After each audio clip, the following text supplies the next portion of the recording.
अश्वत्थामा महाभारत का सबसे पापी योद्धा।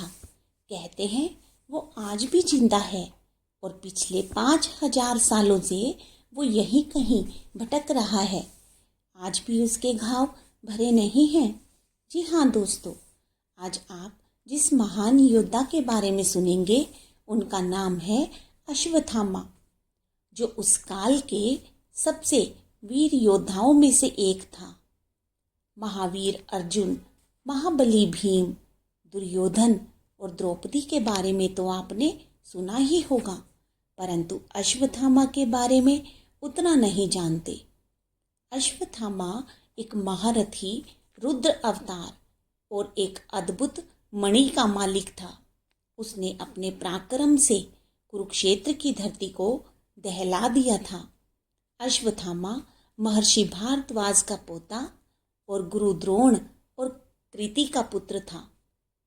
महाभारत की कथा में ये उल्लेखित है कि गुरु द्रोण और कृति को एक ऐसे पुत्र की कामना थी जिसमें भगवान शिव के समान तेज और प्रताप हो। इसी इच्छा को लेकर गुरु द्रोण और कृति ने हिमालय में तमसा नदी के निकट कपीश्वर शिवलिंग पर घोर तप किया और एक दिन तपस्या से खुश होकर भगवान शिव वहां प्रकट हुए। भगवान शिव उनसे बोले, आंखें खोलो वत्स, मैं आपकी तपस्या से बहुत खुश हूँ, मांगो तुम्हें क्या वरदान चाहिए। तब गुरु द्रोण बोले, प्रभु मैं आपसे एक ऐसे पुत्र का जो सभी तरीके की युद्ध कलाओं और वेद शास्त्रों में प्रखंड हो और अपने बल से समस्त संसार पर राज्य करे। शिवजी बोले, तथास्तु। शिवजी से वरदान पाने के कुछ महीने बाद कृति ने एक पुत्र को जन्म दिया जिसके चेहरे पर असीम तेज था और वो अपने मस्तक पर एक दिव्य मणि लेकर जन्मा था।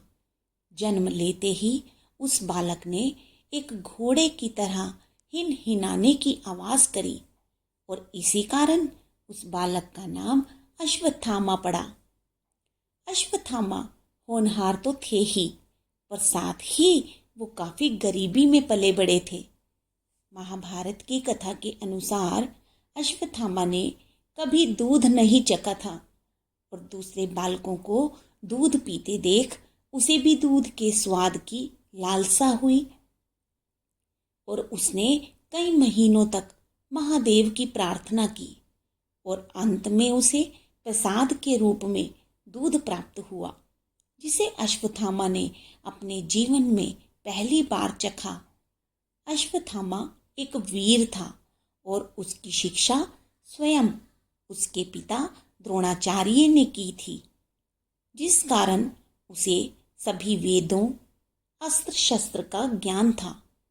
उसके माथे पर दिव्य मणि विद्यमान थी जो कि उसे दैत्य, दानव, शस्त्रव्याधि, देवता, नाग आदि से निर्भय रखती थी। महाभारत के अनुसार अश्वत्थामा के जन्म के बाद द्रोण की आर्थिक स्थिति और भी बिगड़ गई, जिसे ठीक करने के लिए वो अश्वत्थामा के साथ अपने बाल सखा राजा द्रुपद के पास जा पहुंचे, पर सभा के सामने उन्हें अपमानित करके निकाल दिया गया। जब बालक अश्वत्थामा ने अपने पिता का यूं अपमान होते देखा तो उसमें अत्यंत गुस्सा भर गया और इसका प्रतिशोध लेने का बीज उसमें पनपने लगा। इसके पश्चात गुरु द्रोण हस्तिनापुर के राजकुमारों के शिक्षक बन गए और वहां अश्वत्थामा और दुर्योधन में घनिष्ठ मित्रता हो गई। अपनी शिक्षा पूर्ण होने के बाद द्रोणाचार्य ने गुरु दक्षिणा स्वरूप राजा द्रुपद को बंदी बनाकर लाने को कहा और उसके बाद द्रोणाचार्य ने राजा द्रुपद का दक्षिण राज्य अपने पुत्र अश्वत्थामा को दे दिया और इसी प्रकार अश्वत्थामा, जो बचपन में दूध के लिए तरसता था, अब एक महान राज्य का राजा बन गया। अश्वत्थामा एकमात्र ऐसा योद्धा था जो अपने बल से पूरे युद्ध को अकेले ही लड़ सकता था। उसके दिव्यास्त्रों में प्रमुख थे ब्रह्मास्त्र, नारायण अस्त्र, अग्नि अस्त्र, वायु अस्त्र, रुद्रास्त्र, नागास्त्र, नागपाश, वज्र और भी कई ऐसे दिव्य अस्त्र। महाभारत का युद्ध 18 दिनों तक चला। युद्ध से पहले जब अश्वत्थामा अपनी विजय का आशीर्वाद लेने अपने पिता के पास पहुंचे तो उन्होंने उसे कहा, पुत्र अश्वत्थामा, युद्ध अपने पराक्रम, बुद्धि और कौशल से जीता जाता है, ना कि सिर्फ विजयी होने के आशीर्वाद से। अश्वत्थामा आग में जलकर सोना बन गया था और वो अपने पिता के इन शब्दों को सुनकर समझ गया था कि युद्ध अति भयंकर होने वाला है। अधर्म के पक्ष में लड़ते हुए शिव के रुद्र अवतार ने कुरुक्षेत्र में हाहाकार मचा दी थी। महाभारत के अनुसार युद्ध के 13वें दिन पांडवों की राक्षसों और दैत्यों की सेना, जिनके सेनापति भीमपुत्र घटोत्कच थे, उनके दिल दहला देने वाले कथन और बल से भयभीत होकर कौरव सेनापति तितर बितर होने लगे। तब सिर्फ अश्वत्थामा ही था जिसने संपूर्ण राक्षस सेना से अकेले ही युद्ध किया और घटोत्कच को परास्त कर दिया। अश्वत्थामा इकलौता ऐसा महारथी था जिसे युद्ध में कोई भी हरा नहीं सकता था और उसी प्रकार उसके पिता द्रोणाचार्य भी अपने बल और कौशल से पांडव सेना पर काल बन के टूट पड़े। तब श्री कृष्ण ने एक युक्ति का प्रयोग किया और भीम द्वारा अश्वत्थामा हाथी को मरवाकर सारी सेना में फैला दिया कि अश्वत्थामा मारा गया। अपने पुत्र की मृत्यु के वियोग में द्रोण ने शस्त्र त्याग दिए और उनका वध किया गया। अपने पिता की मृत्यु की खबर सुनकर अश्वत्थामा गुस्से से बौखला उठा और अपने पिता के सिर को हाथ में लिए उसने एक प्रतिज्ञा ली कि जिस तरह छल से पांडवों ने अपने गुरु को मारा है, इसका प्रतिशोध इतना घातक होगा कि सारा संसार दहल उठेगा। मैं द्रोणपुत्र अश्वत्थामा पांडवों के वंश का विनाश कर दूंगा। उसके बाद अश्वत्थामा कुरु सेना के सेनापति बने और उसका अर्जुन के साथ एक भीषण संग्राम हुआ। महाभारत में उल्लेखित है कि इस भयानक युद्ध को देखने सभी देवता वहां मौजूद थे। युद्ध क्षेत्र में भयंकर बाणों की वर्षा हुई और एक वक्त ऐसा आया कि अश्वत्थामा का रूप अत्यंत भयंकर हो गया, जिसे संजय ने धृतराष्ट्र को कुछ इस तरह बतलाया। संजय बोला, महाराज, अश्वत्थामा स्वयं काल प्रतीत हो रहा है। उसके बाणों ने अर्जुन और स्वयं भगवान श्री कृष्ण को भी घायल कर दिया है। सारा कुरुक्षेत्र अश्वत्थामा की 1000 मेघों जैसी गर्जना से दहल रहा है। ये दृश्य अत्यंत डरावना है और अश्वत्थामा की ओर देखना भी कठिन हो रहा है, जैसे उसने स्वयं रौद्र रूप धारण कर रखा हो। महाभारत के अनुसार अगर सूर्य अस्त न होता तो अश्वत्थामा अर्जुन को मार डालता, परंतु वैसा नहीं हुआ। अपना प्रतिशोध न लेने के कारण अश्वत्थामा अत्यंत विचलित हो गया। तभी उसने अपने एक उल्लू को सोते हुए कौओं पर हमला करते हुए देखा।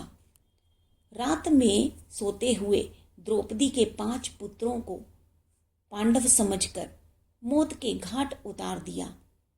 जब इस घटना के बारे में सभी को पता चला तो सभी ने उसकी निंदा की, जिसमें स्वयं दुर्योधन भी शामिल था। दुर्योधन बोला, अश्वत्थामा इतने महान गुरु के पुत्र होकर तुमने ऐसा कार्य किया है जिसे जितना भी धिक्कारा जाए उतना ही कम है।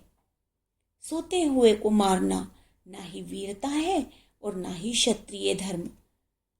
अश्वत्थामा के इस कुकर्म के पश्चात अर्जुन ने अश्वत्थामा के सर को काट देने की प्रतिज्ञा ली और भय से अश्वत्थामा वहां से भाग निकला और कई ऋषियों, मुनियों और राजाओं के पास जाकर शरण लेने के लिए गया, पर किसी ने भी उसकी सहायता नहीं की और अंत में उसका सामना पांडवों से हो ही गया। अश्वत्थामा भी उतने ही क्रोध में था जितना कि अर्जुन, और क्रोध में अश्वत्थामा ने पांडवों पर ब्रह्मास्त्र का प्रयोग कर दिया, जिसे देख कृष्ण के आदेश पर अर्जुन ने भी ब्रह्मास्त्र का प्रयोग कर दिया। दो महाविध्वंसकारी अस्त्रों से उत्पन्न होने वाले विनाश को रोकने के लिए वेद व्यास जी बीच में आ गए और दोनों को आदेश दिया। महर्षि वेद व्यास बोले, मूर्खों, क्या तुम्हें आभास नहीं कि ब्रह्मास्त्रों से पूरी सृष्टि का विनाश हो सकता है? अभी अपने अपने ब्रह्मास्त्र को लौटा लो। आज्ञा अनुसार अर्जुन ने तो अपना अस्त्र लौटा लिया, परंतु अश्वत्थामा को ब्रह्मास्त्र को लौटाने की विधि नहीं आती थी, इसलिए उसने अपने ब्रह्मास्त्र को उत्तरा के गर्भ की ओर मोड़ दिया, जिससे पांडवों का वंशज कोख में ही नष्ट हो गया। इस क्रूरता से भगवान श्री कृष्ण बहुत गुस्से में आ गए और बोले, दुष्ट अश्वत्थामा, तुमसे ज्यादा नीच कार्य कोई नहीं कर सकता। तुमने सदा ही अपनी शक्तियों का गलत प्रयोग किया है, परंतु कोख में किसी बालक की हत्या कर देना, इससे बड़ा पाप कोई और नहीं हो सकता। इसके पश्चात श्री कृष्ण ने अपने सुदर्शन चक्र से अश्वत्थामा के सिर से मणि को निकाल लिया, जिससे वो शक्तिहीन हो गया, और उन्होंने उसे श्राप दिया कि पापी अश्वत्थामा, मैं सृष्टि के अंत तक तुम्हें पृथ्वी के कोने कोने में भटकने का श्राप देता हूँ। चाहकर भी तुम मर नहीं पाओगे और संसार की सभी बीमारियों से तुम्हारा ये शरीर ग्रसित हो जाएगा और माथे पर जहाँ इस मणि को सजाए रखते थे वहाँ से सदा ही खून रिसता रहेगा। ये कथा थी महाभारत के सबसे बड़े महारथी योद्धा अश्वत्थामा की, जिसे सृष्टि के अंत तक भटकते रहने का श्राप है। राधे राधे।